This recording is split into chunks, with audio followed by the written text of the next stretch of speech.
Hello everyone, so I hope you all are doing well. So start करते हैं आज का लेक्चर, जहाँ पे हमने पिछले लेक्चर में स्टार्ट कर दिया था फंक्शनिंग ऑफ डिपॉजिटरी सिस्टम। तो फंक्शनिंग ऑफ डिपॉजिटरी सिस्टम में हमने ऑलरेडी अपना जो फर्स्ट वाला है 9.6.1 that is in case of conversion of physical certificate into electronic dematerialisation process, ये हमने ऑलरेडी देख लिया था और मैंने बहुत अच्छे से आपको समझा दिया था एक्चुअली ये स्टेप बाय स्टेप प्रोसीजर कैसे फॉलो होता है और कैसे किया जाता है डीमैटेरियलाइजेशन प्रोसेस। ठीक है, सो आज जो हमको देखना है वो है 9.6.2 that is in case of IPO.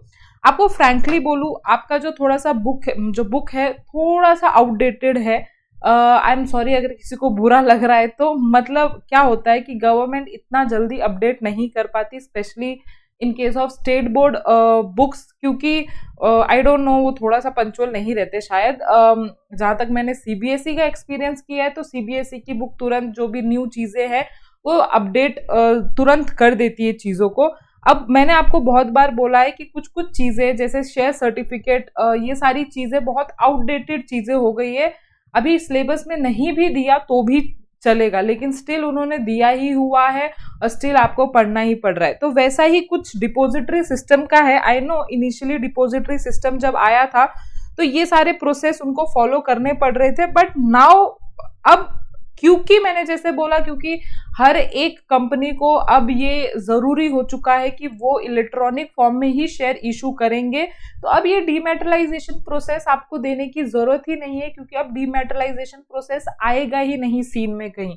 तो आपको फ्यूचर के पढ़ाने के बजाय आपको सारी चीजें पास्ट की पढ़ाई जा रही है इस बुक में, बट क्या कर सकते हैं, हमको तो पढ़ना काम है, हम और मेरा पढ़ाना काम है, तो डोंट वरी। ठीक है, कुछ चीजें हम अपने पास से जैसे सीखते हैं तो वैसे ही आपकी जो बुक है वो हम जैसे आपको दिया हुआ है वैसे ही मैं आपको अकॉर्डिंगली पढ़ाऊंगी। सबसे पहला जो है आपके मतलब दूसरा जो टॉपिक है फंक्शनिंग में वो है इन केस ऑफ आईपीओ। मतलब जब इनिशियल पब्लिक ऑफरिंग होता है, मैंने ऑलरेडी आपको चैप्टर नंबर 3 में इनिशियल पब्लिक ऑफरिंग क्या होता है, क्यों किया जाता है, क्या प्रोसीजर है, ये ऑलरेडी मैंने आपको पढ़ा दिया था। नाउ इधर जो हम पढ़ रहे हैं वो स्पेसिफिकली किस चीज के लिए पढ़ रहे हैं कि डिपॉजिटरी सिस्टम में जब आईपीओ होता है तो किस स्टेप को, किस प्रोसीजर को फॉलो करते हुए होता है। तो जो इन्वेस्टर होता है सबसे पहले वो ईश्वर कंपनी को एप्लीकेशन सबमिट करेगा कि I want this much of security of this for this amount, जितना भी उसको लेना है, जितने भी अमाउंट का लेना है, तो वो ईश्वर कंपनी को अपना एप्लीकेशन सबमिट कर देगा। जैसे ही ईश्वर कंपनी को मिलेगा तो वो सबसे पहले वेरीफाई करेगा कि भाई ये जो इन्वेस्टर है क्या वो डिपॉजिटरी के पास है कि नहीं है, या तो ये कोई फेक इन्वेस्टर तो नहीं है। Just a confirmation, verify the detail of BO with the depository, क्योंकि डिपॉजिटरी के पास हर उस इन्वेस्टर का पूरा डिटेल्स रहते हैं जो डीमैट फॉर्म में रजिस्टर हुआ है, जो डीपी के पास रजिस्टर हुआ है। तो ईश्वर कंपनी सबसे पहले वो वेरीफाई करेगी कि वेदर ये जेन्युइन इन्वेस्टर है कि नहीं डिपॉजिटरी के पास। देन आफ्टर वेरिफिकेशन जो डिपॉजिटरी है वो रिपोर्ट दे देगा ईश्वर कंपनी को कि यस ये अपना वेरीफाइड इन्वेस्टर है, जेन्युइन इन्वेस्टर है।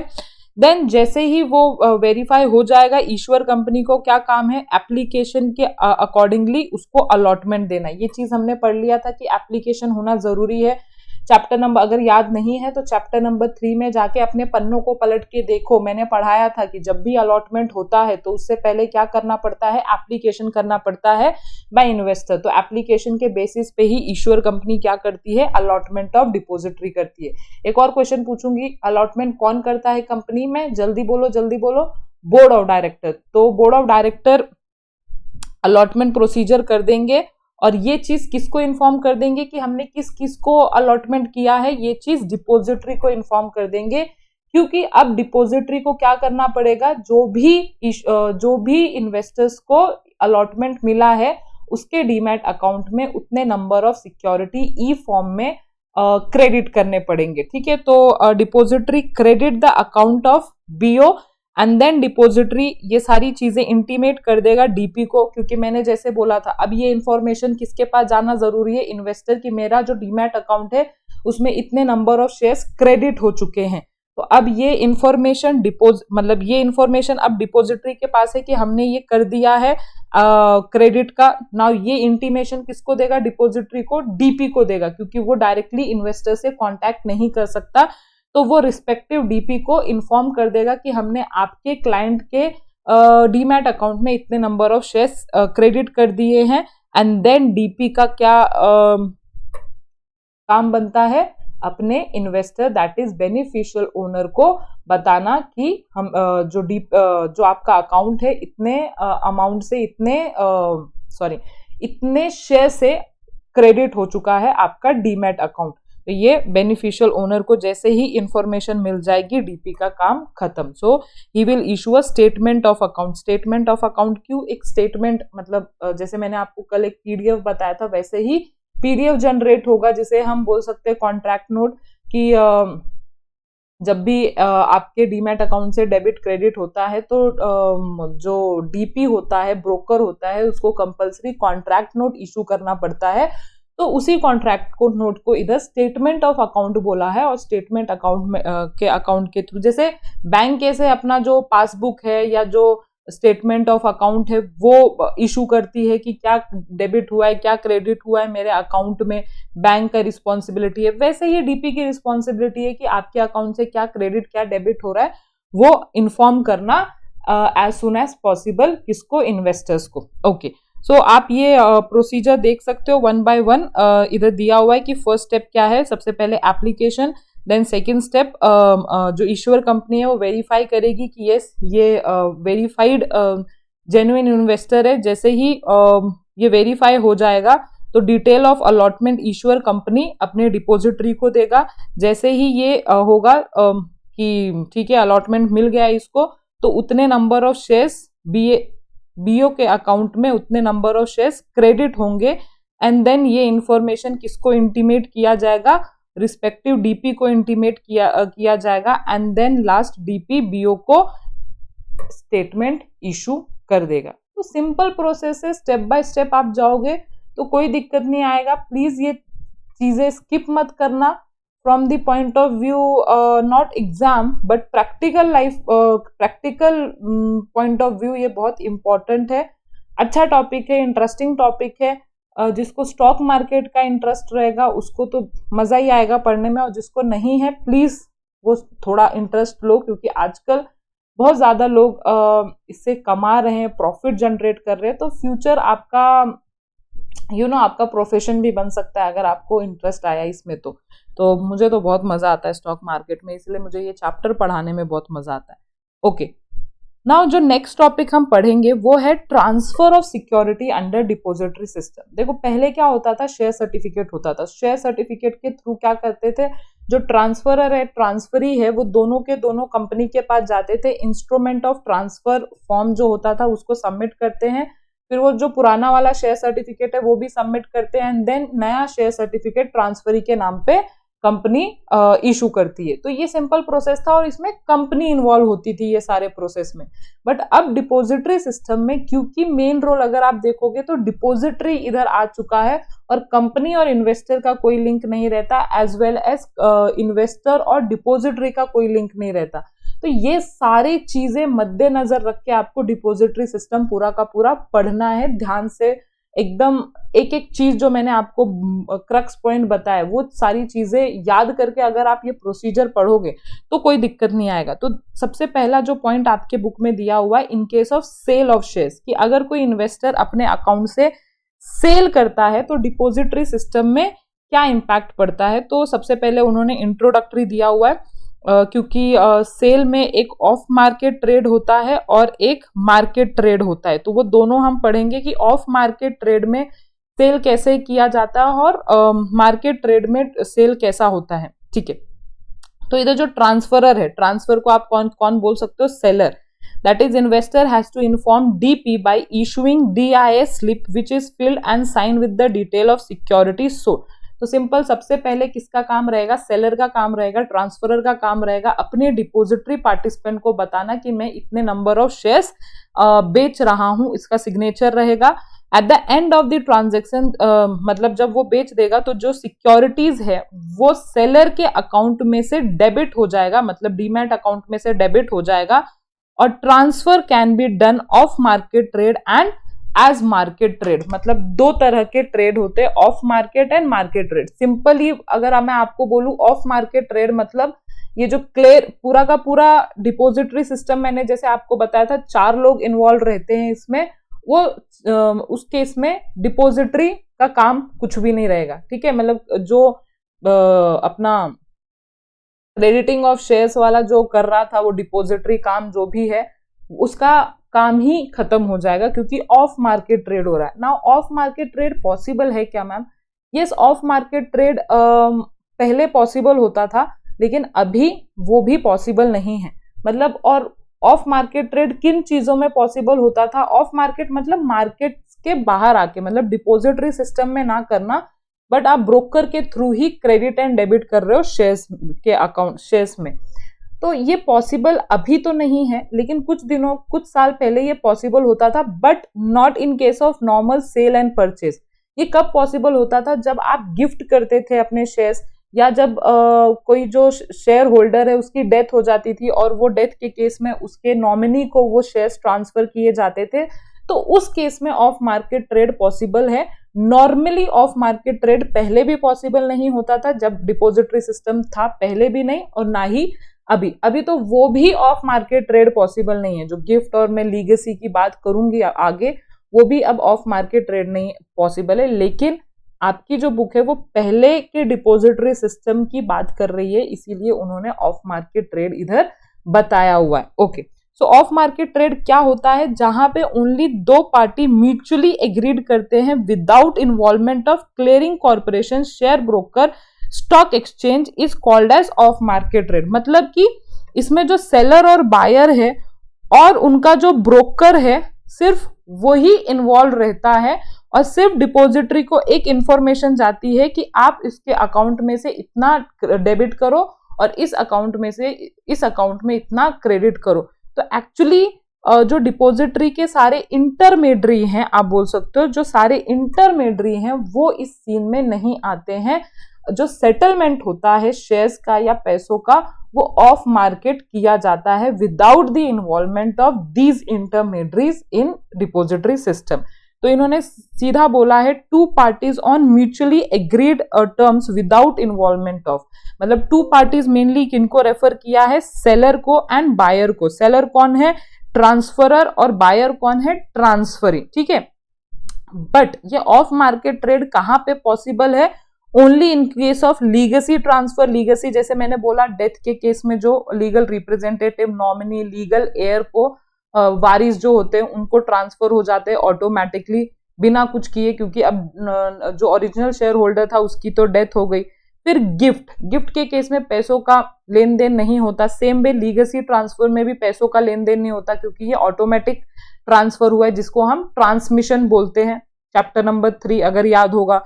गिफ्ट में भी पैसों का लेन देन नहीं होता, क्योंकि गिफ्ट दिया हुआ है। जैसे फॉर एग्जाम्पल मैं सारंग सर को एज अ गिफ्ट शेयर्स देना चाहूं, तो उसमें वो मुझे पैसे नहीं देंगे, सिर्फ शेयर का क्रेडिट और डेबिट होगा मेरे अकाउंट, मतलब क्रेडिट उनके अकाउंट में और डेबिट मेरे अकाउंट में। तो सेम म्यूचुअली होगा, हम दोनों में होगा। Shifting of security between a client and a sub broker etcetera. तो कभी कभार क्या होता है कि आप अपने जो शेयर्स है ना, वो शिफ्ट करना चाहते हो। जैसे कि कुछ दिनों पहले सर जो है मुझे गिफ्ट नहीं शेयर करना चाहते थे, शेयर नहीं गिफ्ट करना चाहते थे, बट वो अपने डीमैट अकाउंट से मुझे सारा का सारा शेयर, मतलब सिंपल सी बात है, वो क्या करना चाहते थे, उनका इंटेंशन क्या था, अगर मैं डिटेल में समझाऊं तो बिकॉज उनके अकाउंट में ऑलरेडी बहुत सारे फ्यूचर ऑप्शन, इंट्राडे वगैरह ये सब के ट्रांजैक्शन हो रहे थे, और उनके अकाउंट में अच्छा खासा पोर्टफोलियो भी था, मतलब जो लॉन्ग टर्म इन्वेस्टमेंट का जो पैसे थे वो भी थे। तो उन्होंने एक दिमाग लगाया कि क्यों ना मैं अपने अकाउंट में सिर्फ ये intraday and future and option की चीजें रखूं, और सारा का सारा मेरे अकाउंट में ये जो पोर्टफोलियो है, जो लॉन्ग टर्म इन्वेस्टमेंट का जो शेयर्स है, वो मैं सारा का सारा प्रीति मैम के अकाउंट में क्रेडिट कर देता हूँ। तो वो मुझे गिफ्ट नहीं कर रहे हैं, बट वो शिफ्टिंग कर रहे हैं ऑफ शेयर्स। तो ऐसा अगर होता है तो उसमें मैं उनको पैसे नहीं देने वाली, सेम जैसे गिफ्ट और लीगेसी ट्रांसफर में हो रहा है। तो सेम ये क्या होता है, इस केस में भी ये ऑफ मार्केट ट्रेड कहलाता था। लेकिन आज ये पॉसिबल है क्या ऑफ मार्केट? नहीं, आज ये मार्केट ट्रेड में ही काउंट किया जाता है, क्योंकि सेम ये सारे लोगों का इन्वॉल्वमेंट लगता है आज के टाइम पे। तो जैसे मैंने बोला ये पहले की चीजें हैं, लेकिन आपके बुक में ये दिया हुआ है तो आपको पढ़ना पड़ेगा, ठीक है। तो ये सारी चीजें आपको समझ में आ गई। कभी कभार अपना जो मतलब मैं जो हूं, अगर सब ब्रोकर के अकाउंट में भी सिक्योरिटीज शिफ्ट करना चाहूं फॉर एनी रीजन, जो भी रीजन हो सकता है, तो उसके लिए भी ऑफ मार्केट करना पड़ता था ट्रेडिंग। ओके, अब ये प्रोसीजर क्या है, इस चीज को कैसे किया जाता है।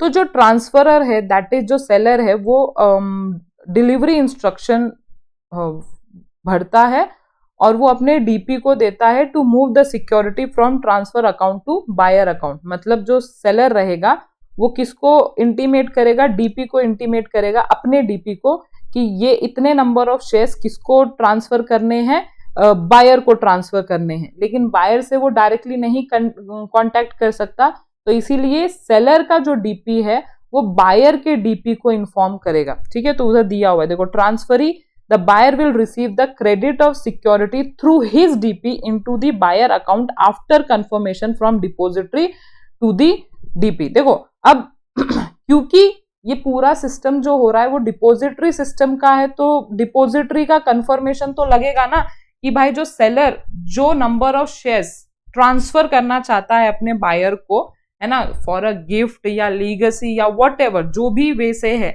तो ये तो कंफर्म करना पड़ेगा ना डिपोजिटरी के। तो इतने नंबर ऑफ शेयर्स है ना उसके पास ट्रांसफर करने के लिए, है भी नहीं, और वो उसने डिलीवरी इंस्ट्रक्शन सेंड कर दिया और उसके बेसिस पे ये कंफ्यूज कि हम करें कि नहीं करें। इसीलिए डिपोजिटरी सीन में आना पड़ता है in off market trade also for a confirmation कि इतने नंबर ऑफ शेयर सेलर के अकाउंट में होने चाहिए एंड देन बायर के अकाउंट में ट्रांसफर किए जाएंगे। तो इसीलिए इधर लिखा हुआ है आफ्टर कंफर्मेशन फ्रॉम डिपोजिटरी, क्योंकि मैंने आपको बोला था कि जितनी भी सिक्योरिटीज जिस भी इन्वेस्टर्स के रहते हैं वो किसके पास रहते हैं, डीपी या डिपोजिटरी के पास। डिपोजिटरी मतलब कस्टडी किसके पास रहती है, एक्चुअल कस्टडी। तो इस पूरे डिपोजिटरी सिस्टम में डिपोजिटरी के पास एक्चुअल कस्टडी ऑफ सिक्योरिटी रहती है। आप किसी भी इन्वेस्टर की बात करो, चाहे मैं हूं, आप हो या कोई भी हो, दो डिपोजिटरी हैं, सीडीएसएल, एनएसडीएल, इन दोनों में से किसी ना किसी के पास तो हमारा डीमैट अकाउंट जिसमें इलेक्ट्रॉनिक फॉर्म में शेयर्स रहेंगे पक्का डिपोजिटरी के पास। कहने को किसके पास रहता है, कहने को या दुनिया वालों के नजर में किसके पास रहता है demat account, depository participant. But actual कौन होता है, विलेन नहीं बोलूंगी, एक्चुअल कौन होता है, मतलब किसके पास रहता है, डिपोजिटरी के पास रहता है। पता नहीं आप लोगों को समझ में आ रहा है कि नहीं, बिकॉज आप प्रैक्टिकली थोड़ा सा आप नहीं इन्वॉल्व हो इस सब चीजों में, तो शायद आपको थोड़ा सा टफ जा रहा होगा। I can understand, but still मेरी यही कोशिश है कि आप लोगों को जितना सिंपल वर्डिंग्स में मैं समझा सकूं। अब इससे simple I think so by practice ही आएगा, बट अभी के टाइम में इससे सिंपल में नहीं जा सकती। ओके, तो मेरा भी थोड़ा सा एक लिमिटेशन है कि भाई मैं कितना समझाऊं, है ना, समझा के भी कितना समझाऊं। Okay, now at last the fund money will be paid by the buyer to seller directly. अब ये फंड एंड मनी का तो सवाल ही नहीं आएगा, इन्होंने दिया हुआ है, क्योंकि गिफ्ट है, लीगेसी ट्रांसफर है, शिफ्टिंग है। लेकिन अगर एक आधे केस में अगर आप हाफ अमाउंट ले रहे हो गिफ्ट में, है ना, थोड़ा सा डिस्काउंट दे के ले रहे हो, व्हाटएवर, वो ऐसा अगर सीन रहेगा, तो ये जो पैसे का आदान प्रदान होगा वो डायरेक्टली बायर एंड सेलर में होगा, वो क्लियरिंग हाउस में नहीं जाएगा, मतलब वो डिपोजिटरी सिस्टम में फ्लोट नहीं होगा। I think so clear. Okay, now अब sell off securities in case of market trade, ठीक है, मतलब अब हम पूरा का पूरा जो डिपोजिटरी सिस्टम है उसमें पूरा का पूरा फ्लोट होगा शेयर्स, और फंड भी उसमें पूरा का पूरा फ्लोट होगा। मतलब इसमें सब हर एक इंटरमीडियरी को इन्वॉल्व किया जाएगा। So any trade which is settle through clearing corporation is called market trade. Clearing corporation मतलब कौन होता है, मतलब आप बोल सकते हो actually heart of the depository system.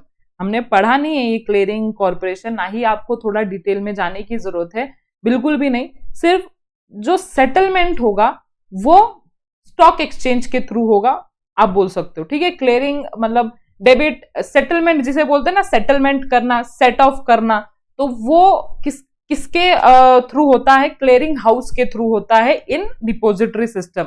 मतलब ठीक है, कस्टडी तो डिपोजिटरी रखता है, इन्वेस्टर की सारी डिटेल डीपी के पास होती है, बट ये जो सेटलमेंट है, पैसों का सेटलमेंट, बायर को से अकाउंट से डेबिट करना, सेलर के अकाउंट में क्रेडिट करना फंड को, and vice versa in case of shares, debit and credit करना। तो ये जो सेटलमेंट है ये किसका काम रहता है, क्लियरिंग हाउस का काम रहता है इन शॉर्ट। तो अगर आप क्लियरिंग हाउस के थ्रू कर रहे हो, इन्वॉल्वमेंट बहुत लोगों का हो रहा है, इन्वॉल्वमेंट बहुत सारे इंस्टीट्यूट का हो रहा है, तो इधर उसको हम मार्केट ट्रेड बोलते हैं। देखो, these trade are done through stock broker on a stock exchange. On मतलब जो मैंने आपको ऑफ मार्केट ट्रेड बोला था वो स्टॉक एक्सचेंज पे नहीं किया जाता है, इसीलिए वो ऑफ मार्केट ट्रेड कहलाता है। बट इधर because it is done through stock broker on stock exchange, इसके लिए ये मार्केट ट्रेड है। ओके, नाउ अब प्रोसीजर समझना। अभी ना आपके फ्लो चार्ट में मैं बोलूंगी एक मिस्टेक है। अब ये जो DP1 DP2 है, इसको अगर आपने कैंसिल भी कर दिया ना इस सीन से तो कुछ बिगड़ेगा नहीं। इनफैक्ट ये ब्रोकर ही कौन है, DP1 और DP2। कहने का मतलब सेलर का जो ब्रोकर है उसी को डिपोजिटरी पार्टिसिपेंट होना चाहिए इस फ्लो चार्ट में, बट आपके बुक ने अलग से उसको मतलब अलग से DP1 एंड DP2 लिखा है। I don't know why they have written, but actually broker कौन होते हैं, डिपोजिटरी पार्टिसिपेंट ही होते हैं। तो देखो, समझाने के लिए मैं आपको थोड़ा सा मैं मेरा पॉइंट ऑफ व्यू बोलूंगी, बिकॉज आपका बुक तो मुझे समझ में नहीं आ रहा है, सीरियसली बोलूं तो। ओके, अब देखो, अगर आप प्रोसीजर भी पढ़ोगे ना तो इधर कहीं भी ये DP1 और DP2 का कोई भी मेंशन नहीं है।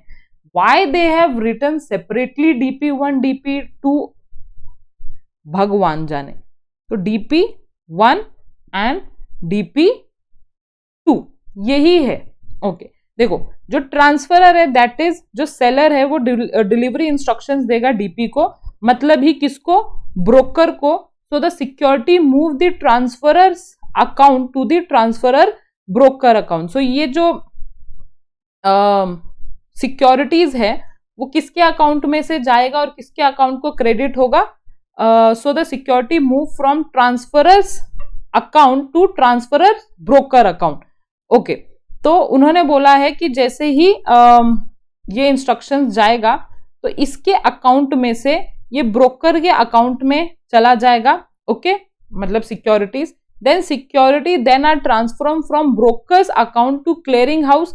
फिर ये कहां पे जाएगा, क्लियरिंग अकाउंट, क्लियरिंग हाउस के अकाउंट में चला जाएगा। सबसे पहले सेलर के अकाउंट में था उतने नंबर ऑफ सिक्योरिटी, फिर ब्रोकर के अकाउंट में जाएगा, फिर वो क्लियरिंग हाउस के अकाउंट में जाएगा।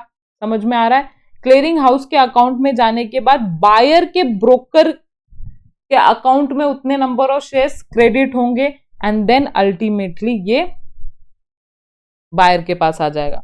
तो देखो, इन्होंने बोला on pay out day security move from clearing house to account of broker of buyer after instruction and confirmation from depository security move from the buyers move to the buyers account. तो ultimately scene में कौन चाहिए थे, सिर्फ ये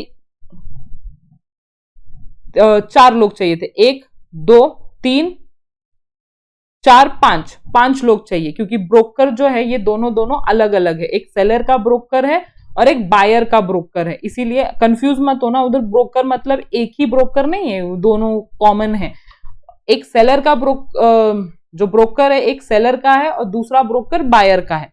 okay, आई think सो समझ में आ गया। अगर नहीं समझ में आया तो थोड़ा पॉज लो, थोड़ी लंबी सांस लो, थोड़ा घूम के आओ, थोड़ा फिर के आओ, जैसा भी हो सके वैसे आओ। अब अगेन वही बात हो गई कि कैसे समझाऊं मैं इतना तो इजी टॉपिक है, बट आप प्रैक्टिकल लाइफ से थोड़े से नहीं हो जुड़े हुए, शायद इसलिए प्रॉब्लम आ रहा है। Now in case of purchase of shares, अब परचेज ऑफ शेयर्स में क्या होगा सीन, तो इधर सिर्फ थोड़ा सा ही 4 लाइन दी हुई है। जो क्लाइंट है दैट इज ट्रांसफरी, मतलब मैं परचेज कर रही हूँ, ठीक है, तो मैं कौन हूँ, ट्रांसफरी हूँ। सेंड करूंगी इंटीमेशन टू डीपी कि मैंने सिक्योरिटीज बाय किए हैं। डिपोजिटरी आफ्टर ड्यू प्रोसेस मेरे अकाउंट में क्या कर देगा, क्रेडिट कर देगा, बिकॉज मैंने परचेज किया है in the name of transferee. And DP, जो मेरा डीपी है, वो बुक एंट्री करेगा in the account of investor, that is मेरे अकाउंट में बुक एंट्री। जैसे मैंने आपको बोला था, डीपी के पास क्या होता है, ट्रेडिंग अकाउंट रहता है, तो जो बुक एंट्री होती है, जो सारा सेल परचेज का डेबिट क्रेडिट वगैरह की एंट्री की जाती है, वो कौन करता है, डीपी करता है, दैट इज ब्रोकर करता है। तो the account of investors is to record all sale and purchase of securities, ठीक है। तो अगर अब आपको इधर से समझ में आ गया होगा कि एक्चुअली बुक एंट्री का काम डीपी के पास रहता है और डिपोजिटरी के पास कस्टडी रहता है सारे सिक्योरिटीज का। तो दोनों का जो कोऑर्डिनेशन है, डीपी एंड डिपोजिटरी, उनका बहुत ज्यादा कोऑर्डिनेशन होना चाहिए, क्योंकि अगर एंट्री में इधर उधर हो गया और शेयर्स में इधर उधर हो गया और इसमें कोई मतलब कंफर्मेशन, मतलब कुछ टैली नहीं हो रहा है, मतलब कुछ तो गड़बड़ है। तो जैसा बुक एंट्री है वैसा ही मेरा जो स्टेटमेंट है, मतलब मेरा जो डीमैट अकाउंट है, उसमें उतने नंबर ऑफ शेयर्स चाहिए जितने मेरे ट्रेडिंग अकाउंट में रिफ्लेक्ट हो रहे हैं। तो कोऑर्डिनेशन एट अ बेस्ट होना चाहिए डिपोजिटरी एंड डिपोजिटरी पार्टिसिपेंट में। तो ये हो गया मेरे को, जो मेरा सबसे टफेस्ट पार्ट होता है इस पूरे बुक का समझाने के लिए बच्चों को, कि कैसे समझाऊं मैं। But I think so I have made justice, कि थोड़ा बहुत तो जितना मैं समझा सकती थी उतना मैंने आप लोगों को समझाने का कोशिश किया ना। अब इजी टॉपिक है, अब इससे आगे मतलब पूरे बुक में टिल चैप्टर ही क्यों, मतलब सारे चैप्टर ही क्यों ना एंड हो जाए, अब मुझे कोई दिक्कत नहीं आएगी आप लोगों को कोई कंसेप्ट समझाने में, क्योंकि अब कोई भी कंसेप्ट बोलो मेरे दाएं हाथ का खेल है। ओके, बाएं या दाएं हाथ का खेल है। Now 9.7 depositories in India. जैसे मैंने आपको बोला था, हमारी कंट्री में कितने डिपोजिटरीज है, 2, एक का नाम एनएसडीएल, दूसरे का नाम सीडीएसएल। तो सबसे पहले हम पढ़ेंगे कि एनएसडीएल कौन है, और ये जो दोनों डिपोजिटरीज बने हैं वो कौन से एक्ट के तहत बने हैं, डिपोजिटरी एक्ट 1996। तो it is the first and the largest depository in India, establish in November 1996। तो वो नवंबर 1996 में स्टैब्लिश हुआ है एनएसडीएल। और इसको प्रमोट किसने किया है, प्रमोट मतलब आप बोल सकते हो बनाया किसने है ना। जैसे प्रमोटर जो है वो कंपनी का आइडिया लाता है एंड सारा प्रोसीजर करता है इनकॉर्पोरेशन का, तो वैसा ही है कि इनको इस एनएसडीएल को बनाया किसने है, तो आईडीबीआई ने बनाया है, यूटीआई ने बनाया है, एनएससी ने बनाया है, नेशनल स्टॉक एक्सचेंज। मतलब one of the stock exchange is also involve in making NSDL जो कंपनी है ना। एनएसडीएल का जो हेडक्वार्टर है, यार याद रख लो, जितना भी स्टॉक एक्सचेंज का माई बाप है, चाहे बच्चे हो उसके, चाहे मम्मी पापा हो, सेबी हो, मतलब मम्मी पापा कहने का मतलब सेबी हो, या एनएसडीएल सीडीएसएल हो, या एनएससी हो, बीएससी हो, कोई भी मुंबई में ही लोकेटेड है, कोई भी दिल्ली में नहीं मिलेगा। ओके, तो ये इतना तो याद रहेगा आप लोगों को। सो एनएसडीएल क्या है, एक पब्लिक लिमिटेड कंपनी है जो रजिस्टर है कंपनीज एक्ट के अंदर। फिर NSDL provide various service, NSDL बहुत सारे काम प्रोवाइड करता है, सर्विसेज प्रोवाइड करता है to investor and other player in a capital market like stock exchange, bank, issuer and clearing member. तो बहुत सारे काम है, जैसे मैं आपको एक आपसे रिलेटेड काम भी बोल सकती हूँ। एनएसडीएल, अगर आपने कभी देखो आधार कार्ड या पैन कार्ड अपना बनाया होगा, तो एनएसडीएल वो सारे काम भी करता है, उनका वन ऑफ द यूनिट वो सारे काम में भी इन्वॉल्व होता है। और फिर हमने कल ही पढ़ा था कि ISIN की जो रिस्पॉन्सिबिलिटी है सेबी ने किसको दे रखी है, फिलहाल एनएसडीएल को दे रखी है, NNA की, ठीक है। सो वो बहुत सारे काम होते हैं, एनएसडीएल बहुत फैला हुआ है एनएसडीएल, क्योंकि ये सबसे पुराना है और धीरे धीरे करके उसने बहुत सारे सर्विसेज अपने अंडर ले लिए। So it's render service like account maintenance, rematerialisation, settlement of trade through market trade and off market trade, nomination, transmission, distribution of non cash corporate action, dividend distribution, facility of freezing और locking of investors account, investor grievances, इतने सारे services NSDL के पास फिलहाल हैं। मतलब देखो ना यार, डीमेटलाइज एंड रीमेटलाइज मैंने आपको पढ़ा दिया, अभी सेटलमेंट ऑफ ट्रेड हुआ है हमारा। फिर नॉमिनेशन, मतलब कि अगर आप अपने अकाउंट क्या किसी और को नॉमिनेट करना चाहते हो, जैसे मैं मेरे अकाउंट का नॉमिनी किसको बनाऊंगी, मेरी मम्मी को बनाना चाहती हूँ कि मेरे मरने के बाद मेरी मम्मी को वो सारे जो शेयर्स है वो ट्रांसफर हो जाना चाहिए, तो उसे हम नॉमिनेशन बोलते हैं। ट्रांसमिशन, ट्रांसमिशन मैंने बोला था डेथ के केस में किसी और के नाम पे हो जाना, या किसी और भी केस में, जैसे वो इंसेन हो चुका है या वो अब उस हालत में नहीं है कि वो होल्ड कर पाए, वो कॉन्ट्रैक्ट करने के हालत में नहीं है, तो वो किसी और के नाम पे ट्रांसफर हो जाता है, उसको हम ट्रांसमिशन बोलते हैं। फिर distribution of non cash corporate action, bonus shares जब इशू होता है, तो बोनस शेयर्स में कैश का कुछ लेना देना नहीं होता है ना, तो उसको हम ऐसा कॉर्पोरेट एक्शन बोलते हैं जहां पे नॉन कैश है, मतलब जहां पे कोई भी कैश का इन्वॉल्वमेंट नहीं है, इसीलिए bonus share is corporate action but non cash.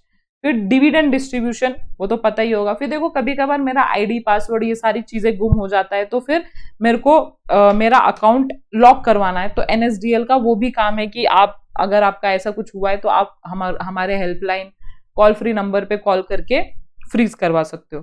फिर इन्वेस्टर ग्रीवेंसेस, इन्वेस्टर्स को बहुत सारे इश्यूज होते हैं। अभी अभी आपने एक बहुत ही चर्चा में रहा था कि किसी इंसान ने, किसी इन्वेस्टर ने अपना ग्रो पे अकाउंट ओपन किया था, कुछ सालों के बाद वो जब शेयर को बेच के अपना फंड निकालने लग गया, तो उसको ग्रो ने बोला कि हमारे पास आपका कोई भी अकाउंट नहीं है। मतलब उसको सारा उसके ऐप पे तो दिखा रहा था कि इतना अमाउंट उसने इन्वेस्ट किया है, इतने नंबर ऑफ शेयर्स खरीदे, बट ग्रो अचानक से जो ग्रो है वन ऑफ द ब्रोकर है इंडिया का, तो उसने बोला हमारे पास ऐसा कोई इन्वेस्टर है ही नहीं आपके नाम का, और ना ही हमारे पास उतने नंबर ऑफ शेयर्स हैं जो आप हमें बोल रहे हैं आपने खरीदा था हमारे। तो ये बहुत बड़ा इशू हुआ था, उसका सोल्यूशन भी निकला, आप थोड़ा सा सर्च कर लेना यूट्यूब वगैरह पे, तो उसका सारा जो केस है वो सॉल्व तो हुआ। बट ये ऐसे ही, मतलब अगर कंप्लेंट वगैरह अगर आपको स्टॉक एक्सचेंज वगैरह से या स्टॉक ब्रोकर से कुछ लगते हैं तो आप एनएसडीएल को इन्फॉर्म कर सकते हो। तो ये सारा काम है एनएसडीएल का। Now B and last one is the central depository service limited. तो आफ्टर एनएसडीएल एक और डिपोजिटरी बनाया गया फरवरी 1999 में, और ये किससे प्रमोट किया गया है, बॉम्बे स्टॉक एक्सचेंज से जॉइंटली विद सेवरल बैंक, मतलब बहुत बड़े बड़े बैंक आए विद बॉम्बे स्टॉक एक्सचेंज, दोनों ने हाथ मिलाया और फिर किसको इनकॉर्पोरेट किया, सीडीएसएल को। इसका भी हेडक्वार्टर मुंबई में ही है जैसे मैंने बोला था। एंड सीडीएसएल के पास बहुत सारे डीपी के नेटवर्क है, मतलब इनके पास जैसे जीरोधा भी one of the top most जो ब्रोकर है, इनके पास ही रजिस्टर्ड है, इनके पास ही उनका डीमैट वगैरह जो उनके जीरोधा के जो इन्वेस्टर्स आते हैं सीडीएसएल पे ही रजिस्टर होते हैं। And offer demat service similar to NSDL across the countries. So both these institutions have played a tremendous role in the success of depository system in India. ये दोनों बहुत बड़े बड़े प्लेयर हैं और इन्होंने हमारे इंडिया के डिपोजिटरी सिस्टम को बहुत आसान बनाया है। तो कॉन्ग्रेचुलेशंस गाइज, हमारा फाइनली डिपोजिटरी सिस्टम ये चैप्टर खत्म हुआ, बहुत दिनों से पेंडिंग था, yes from my side, and finally I have completed this chapter. All credit goes to me and as well as you. तो मैं जैसे बोलती हूँ, प्लीज कमेंट करते रहा करो, वीडियोस को लाइक करते रहा करो। अगर चैनल अच्छा लग रहा है, हमारे आपको हेल्पफुल हो रहा है, तो चैनल को सब्सक्राइब भी कर दिया करो।